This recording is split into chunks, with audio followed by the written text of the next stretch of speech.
Trump says, question of time before US turns to Cuba after Iran. UK sending 4 extra Typhoon jets to Qatar, PM Starmer says. UAE says its airspace territory not used for attacks on Iran. China urges refiners to suspend fuel exports amid Middle war. Isolated and under fire. Iran strikes out as Russia. China stand aside. US President Donald Trump suggested that the United States could turn its attention to Cuba after the current conflict with Iran. Speaking at a reception at the White House on the 5th of March, Trump said his administration would first focus on the war involving Iran, but added that dealing with Cuba would be a question of time. Addressing U.S. Secretary of State Marco Rubio, whose family has Cuban roots, Trump praised his work on U.S. policy toward the island. Cuba is currently facing a severe fuel shortage after Washington cut off Venezuelan oil supplies following the U.S. capture of Venezuelan leader Nicolas Maduro, a key supplier of oil to Havana. As a result, the island has not imported oil since the 9th of January, forcing airlines to reduce flights and worsening an already deep economic crisis. Trump's remarks have raised concerns in Cuba that the island could become the next focus of U.S. foreign intervention, particularly after U.S. and Israeli strikes on Iran that killed Iran's supreme leader Ayatollah Ali Khamenei. British Prime Minister Keir Starmer announced on Thursday that the United Kingdom will deploy 4 additional Eurofighter Typhoon jets to Qatar as tensions escalate in the Middle East. Speaking at a press conference, Starmer said the move was part of efforts to strengthen Britain's defensive operations in the region and to protect its personnel and interests. The deployment comes as the conflict involving Iran intensifies and after a drone attack targeted a key British military base in Cyprus. Britain's cautious response to the crisis has raised questions among some allies about its military role in the region. US President Donald Trump has also criticized the British government for what he described as insufficient support for US strikes on Iran.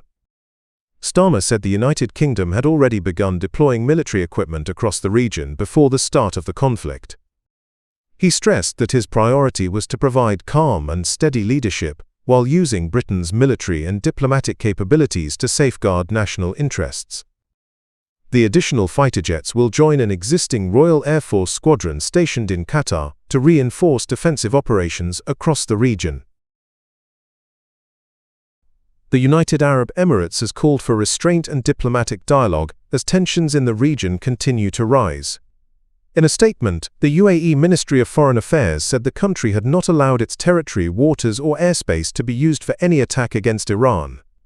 The statement came after Iranian missile and drone attacks targeting the UAE since the 28th of February. Officials said the strikes hit civilian areas and resulted in the deaths of 3 residents. Despite the attacks, the UAE said it has not decided to change its defensive posture and emphasized that it is not a party to the ongoing conflict.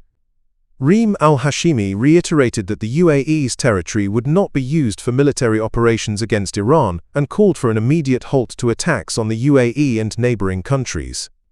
She warned that continued escalation could negatively affect political, economic and trade relations in the region. China has reportedly asked domestic refiners to halt signing new contracts to export fuel and to try to cancel shipments that have already been agreed.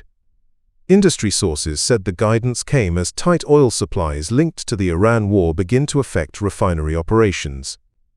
The measure is aimed at preserving fuel for domestic use as supply pressures grow. The directive does not apply to jet fuel used for international flights, bonded bunkering, or fuel supplies to Hong Kong and Macau, according to trade and industry sources. China's National Development and Reform Commission has not commented on the reports. Analysts say reduced exports from China, one of Asia's largest fuel exporters, could further tighten fuel supplies across the region and push refining margins higher. Market data from London Stock Exchange Group showed diesel refining margins hovering near 3-year highs at about $49 per barrel, while jet fuel margins were above $55 per barrel. The developments highlight how the Middle East conflict is beginning to affect global energy markets and fuel supply in Asia. Iran now appears increasingly isolated after the killing of its supreme leader, Ayatollah Ali Khamenei, and continued military pressure from the United States and Israel. While longtime partners Russia and China have condemned the attacks, both countries have so far limited their response to diplomatic statements rather than direct involvement. Iran has expanded its retaliation beyond the Middle East, launching missiles and drones that have affected regional security and global energy markets. The attacks have targeted energy infrastructure, supply routes, and U.S. military facilities across the region. Iranian missiles have reportedly reached locations including Cyprus, Azerbaijan, Turkey, and several Gulf states, raising fears of a broader regional conflict.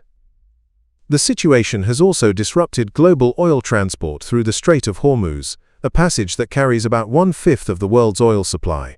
Disruptions to shipping and energy infrastructure have driven oil prices higher and unsettled global markets.